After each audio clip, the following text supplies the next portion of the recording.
Here's your host, Sam Roberts. Yes, indeed. After Opie and Anthony Live, very special guest today. The voice, the official voice of the... You're the voice of the WWE now, right? That's what I call myself. Michael Cole. Exactly. Is here. That's self-professed. By the way, I'm so glad I'm here. Yeah. We've been wanting to do this for a long time. Yeah, but you live out in Texas. Yes. I mean, this is going to be a really fun week. I can't wait. Is your wife just fed up with it? She's like, I don't want to see more wrestling shows.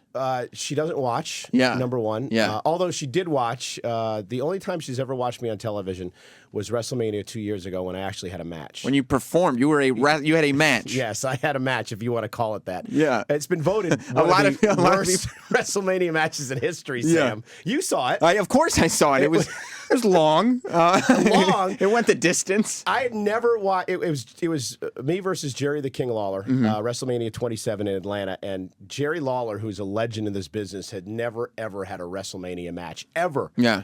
So he's all excited because he finds out he's going to have his first WrestleMania match, and then he finds out it's going to be against me. And he's sitting there like, this is a huge thing, my first WrestleMania match. And you're like, yeah, mine too, buddy. Exactly. I'm the announcer. Exactly. So we do this whole angle leading up to the thing, which was a lot of fun. The problem is that no one knew that I had this orange singlet made for this match. See, I looked at you walking out in the orange singlet, and you go, because it's like, Michael Cole, he's in the shape, he's in good shape for an announcer. Good shape. I mean, I'm trying to be polite.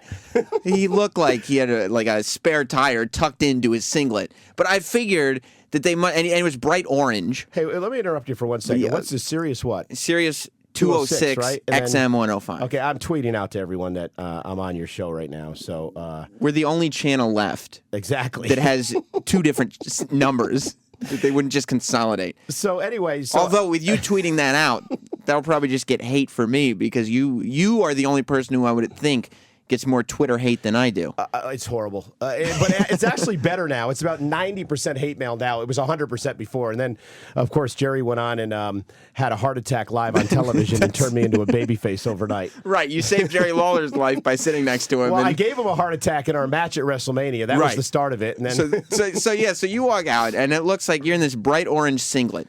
And it looks like... let's not forget, I had the Team Cole sweatshirt. Of course. So I didn't reveal the singlet until I actually got in the ring. Although you weren't wearing workout pants with it. You were just wearing your little orange shorts with your big hoodie. Yeah, right, and my black knee pads in front of 70,000 people at Georgia Dome. And I was scared to death because I'd never been in a match before. Yeah. They sent me down a month early and said, hey, go to Tampa to our training school and learn how to take bumps. So they're throwing me around the ring. I couldn't move for two weeks. A month early. Oh, yeah, a month for a WrestleMania match. You're like, all right, what is it, March? Oh, I guess it's in April. Yeah, you can go down. Exactly. So, but I assumed watching you show up in front of 70,000 people in a bright orange singlet, not in great shape, that somebody had handed you that singlet and was like, oh, this is going to be hilarious. I thought I was in great shape. I thought I was, I thought I was Arnold. Well, I really did. I figured because, like, when they do stuff like that, especially in WWE, all you guys, or I thought, and I wouldn't say you guys, but a bunch of guys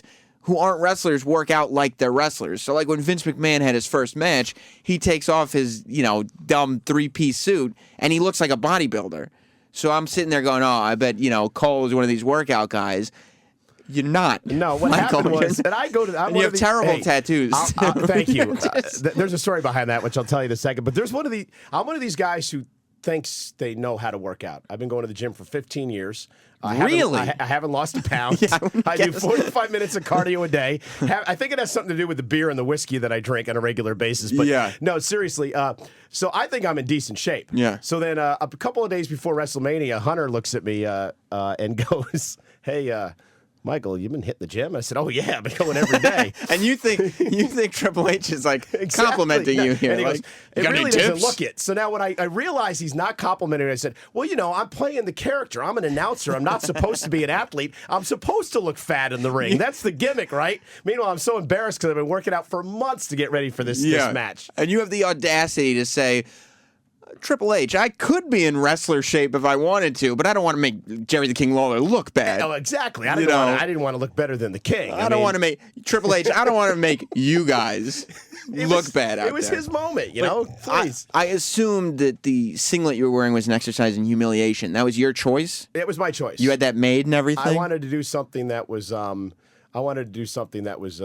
That was interesting for WrestleMania, and it was orange. A lot of people thought it was orange to pay homage to my ex-partner Taz. It was actually orange because I went to Syracuse. That's what I thought, because I went to Syracuse. The orange, so exactly, like, the Orange Mafia. You should, back to the singlet for a second. Because Please. I actually had it made. So we have seamstresses that travel with us, and I actually went to the seamstress and I said, "Listen, can you make the singlet for me?" And they looked at me like I had two heads, but nonetheless they did. And they This took was the your measurements choice. and stuff. And so I was actually in the bathroom of the locker room, actually sitting on the can, and one of the seamstresses wanted me to try the singlet on, and she actually thought I was in changing and I was dressed, and she walked in while I was sitting bare naked on the can, and she saw a lot of things and handed me the singlet to try on, which I did, and I walked out. I'll never forget. I walked out of the bathroom in the singlet a week before WrestleMania, and there were 3 people sitting in the room.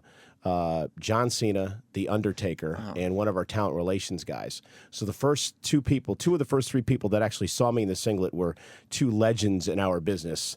And the top 2 guys. And Undertaker looked at me and said, "What has this business come to?" And he walked out disgusted. He left. That's why we haven't seen him since last WrestleMania. And there was a joke too, because a lot of the guys had fun with how it fit me.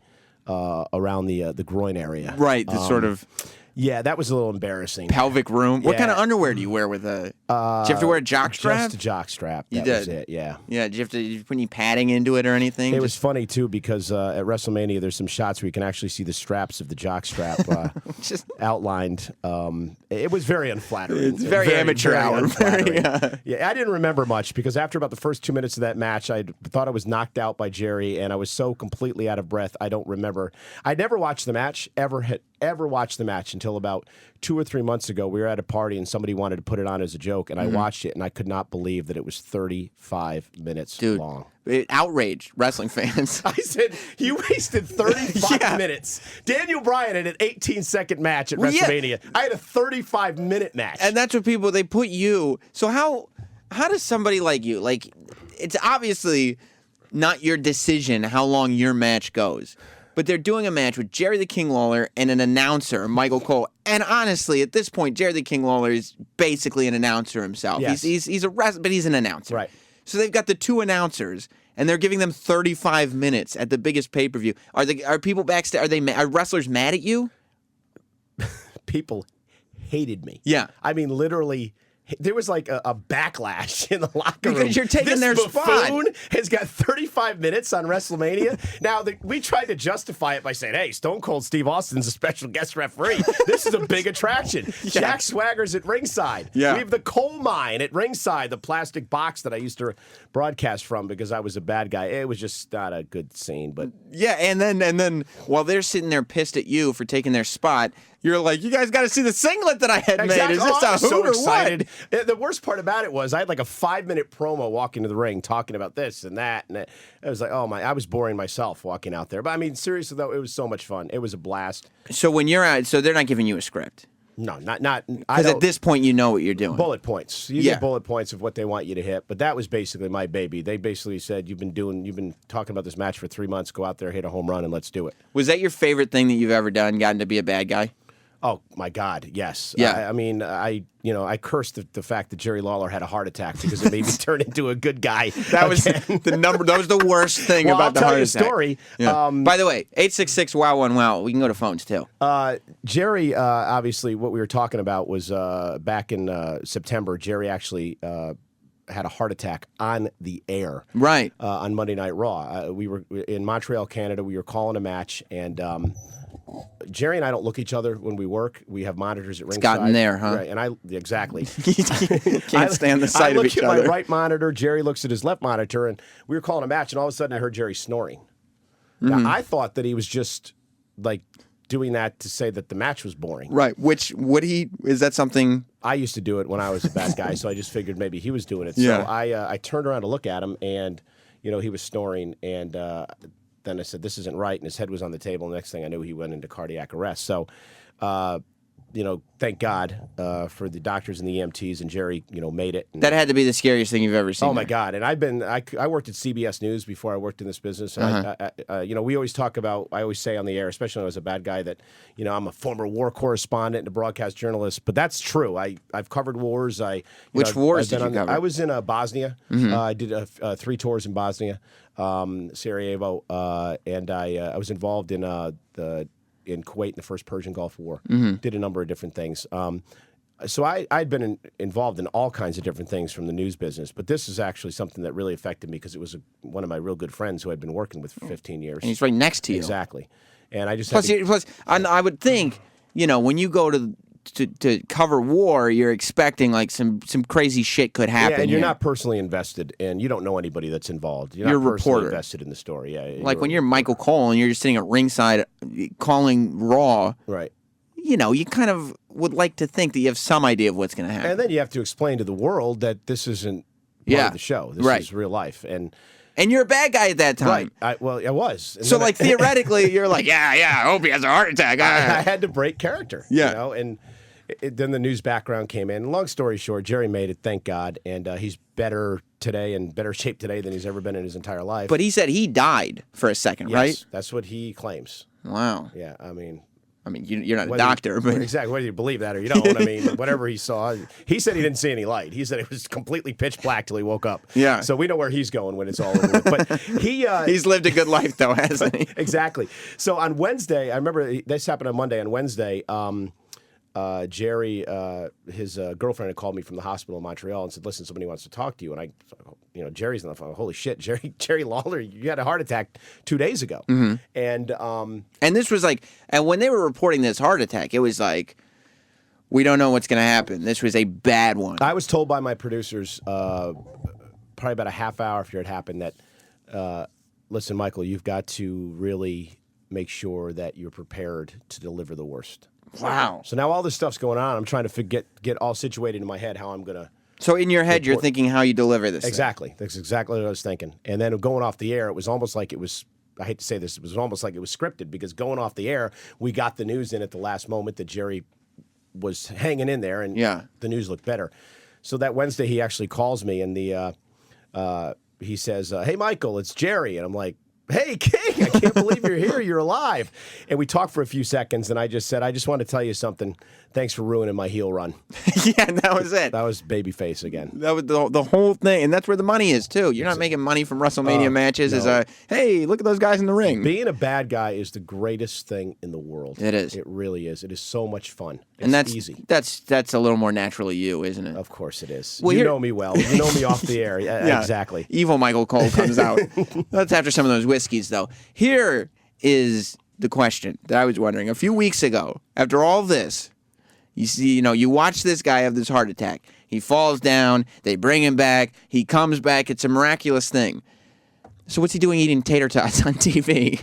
You know how many tweets I got about that? I would imagine. We were doing a promotional bit for Sonic, who's a great sponsor of WWE, and they have been for years. And Jerry was eating one of their new items, and my Twitter blew up that night.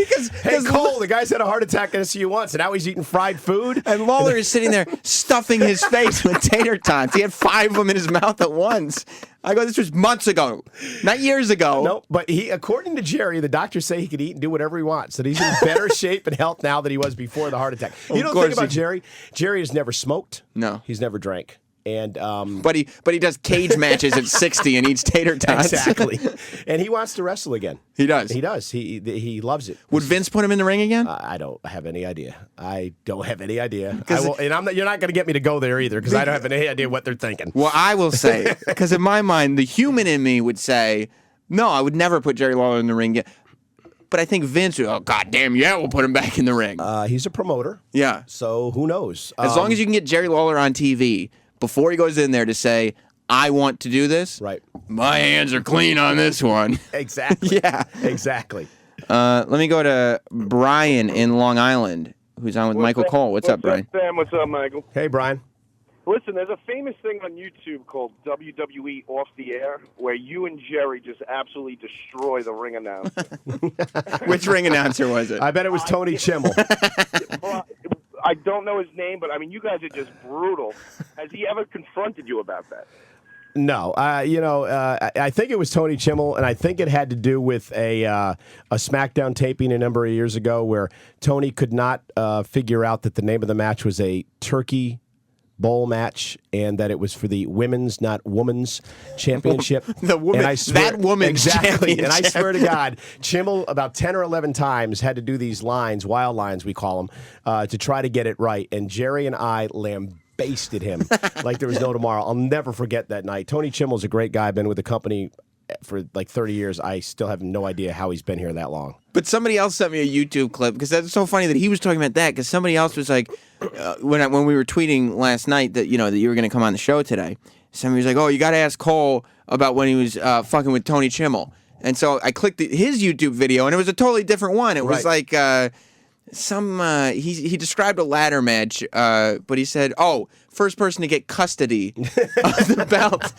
But it's on pay-per-view, and you just start openly laughing like, custody? What is he talking about? And Chimmel's been doing this for how long?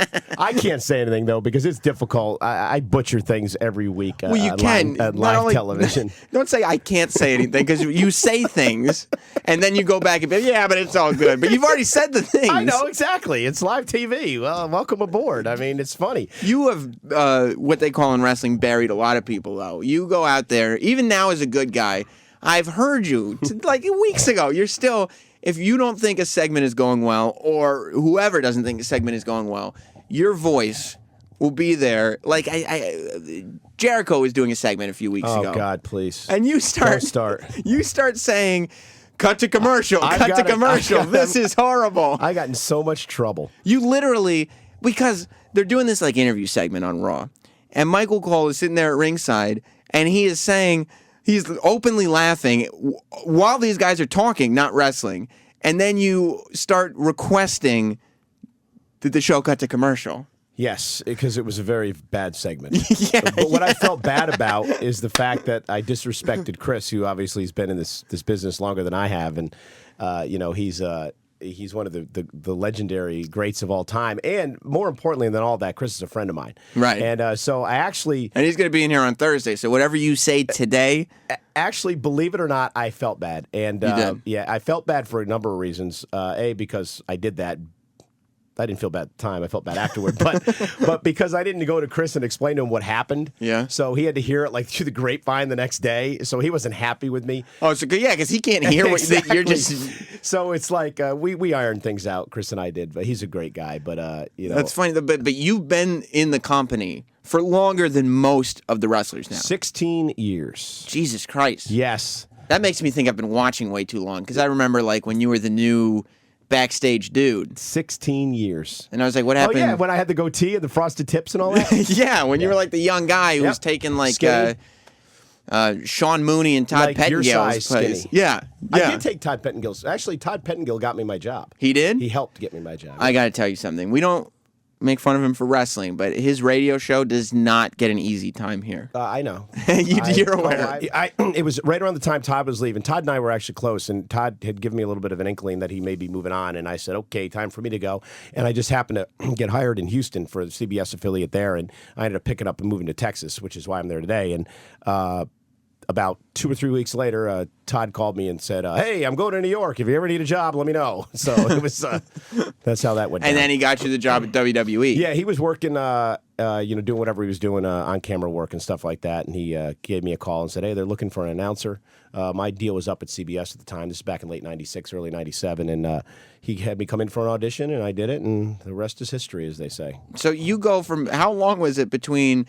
You go from being like a news guy who's covering the Bosnian War and like for real stuff to The Rock is putting T-shirts on your head. Like 2 weeks. Yeah, that was it. That was the transition. I had just come off the. I had just finished the 96 presidential campaign. I was with Dole for the entire campaign, and I had just finished the campaign when this gig came up.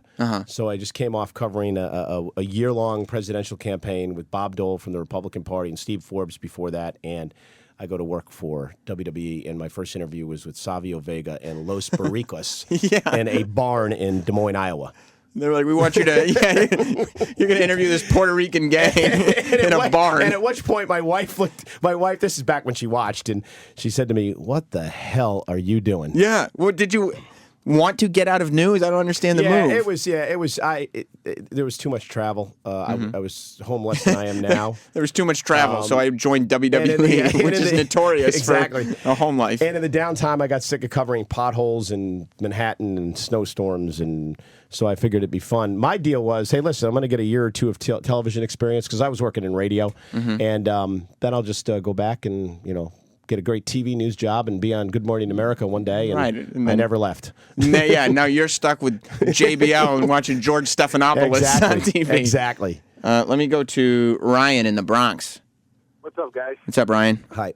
Michael, I got to commend you, number one. It's always tough to be the guy after the guy, and listen, I'm almost 40 years old, so I grew up with Gorilla and Jesse, and then JR, of course. But for you to take over after JR is like, everybody gives you shit, but I think you do a real good job, man, and you carry that show a lot of the times. But I just want to throw a name out there, man.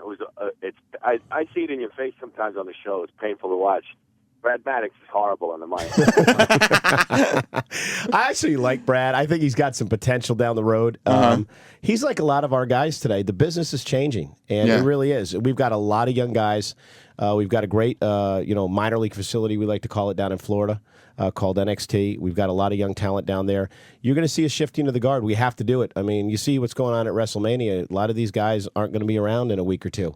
We've got a great show at WrestleMania. Rock Cena and Brock Lesnar and Triple we should probably mention that before we run out of time. Yeah, and we got all these guys that are there, and Punk and Undertaker, of course. And do you like the Paul Bearer stuff? Yeah, I love it. Yeah, but again, I'm a heel at heart, so right. But that's what's supposed to be done. Do you know who Michelle Beadle is? Yes. She's, first of all, not a Michael Cole fan. I know. She's a wrestling fan. I know. I follow her Twitter. She was in here yesterday, and I go, yeah, Michael Cole is coming to.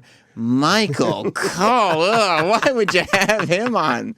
I love it. Hey, as long as they know my name, no matter to me. That's true. Dude, I was watching last night. John Cena got booed out of the building. Not surprised. You said he had a mixed. You were like, he's having a mixed reaction. This crowd's there's a reason that I said that, which I don't need to get into now. But maybe there was some sound that was blocking your hearing in the arena. Exactly. I don't know. I think I had my earplugs in. But John, listen, Rock's fresh. He's here and he's not here, and John's here every week, and he's in the trenches every week, and I think that people like fresh. Do you think they should turn John Cena into a full-fledged heel? I don't. You don't think so? I don't think so, and I know that a lot of people are, you don't know what the hell you're talking about, Cole. He drives our company. I mean, he's been here 10 years. People love him. Kids love him. There's nobody close that sells the amount of merchandise that John sells. I mean, he is just so good for this brand. And not to mention the charity that John does. I mean, between Make-A-Wish and the Susan G. Komen for the Cure, the Breast Cancer Foundation that we worked heavily with them last year, that was all John's idea. He came up with the pink ropes and the whole 9 yards. So, just for those reasons alone, John needs to stay who he is. And that's who he is at heart. John is that person. At heart. I've known John for years. He's one of my closest friends in the business, and that's who he is. How much has WWE and the locker room and everything changed since when you joined? It was full on like Attitude Era, Stone Cold Rock. All this was going on. Right? Is it completely different? It is. It's a business. This is a business now. It is not that it wasn't before, but this is a business. Suits and ties. You've had a lot of our guys in here. Most of them, especially like Miz. Miz is like one of the sharpest dressed guys in the company. I'm afraid the Miz is going to end up broke because he's spending all his cash on like 4-piece suits for radio appearances. This is we're a publicly traded company on Wall Street. We're a global entity. We're on in 150 different countries. TV every Monday and Wednesday and Friday night, and the internet and all our social media. We are a conglomerate, and the beauty of our superstars and divas today is that they treat it that way. This is a business for them. You know, they go to work like it's a 9-to-5 job, so to speak, in their suits and ties and their beautiful dresses, and they sell the company for what they need to. And it's a completely different atmosphere than it was 15 years ago. Do you think is it more fun, less fun, or? I always have fun. Yeah. You know, and just like I'm sure you complain about your job, we all complain about our jobs. Yeah.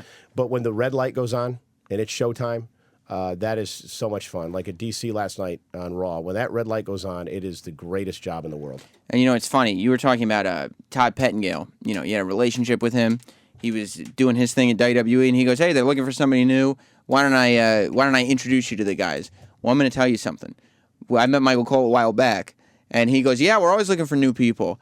And I sent him my tape, pictures, shook hands with a bunch of people, and the info that he got back was, "Yeah, look at him. What the fuck are we gonna do with someone who looks like that? He's not an announcer." That is a true story. Wait, that's not at all what we're looking for. That is a true story. Tell him to not let the door hit him where the good Lord split him. It might have been the hair, perhaps, that had something to do with it. But I can't. How's your wife, by the way? She's good. Great. Tell her I said hi. But I asked you about your wife putting up with wrestling because, she won't put up with it at all. We came full circle, didn't we? Yeah.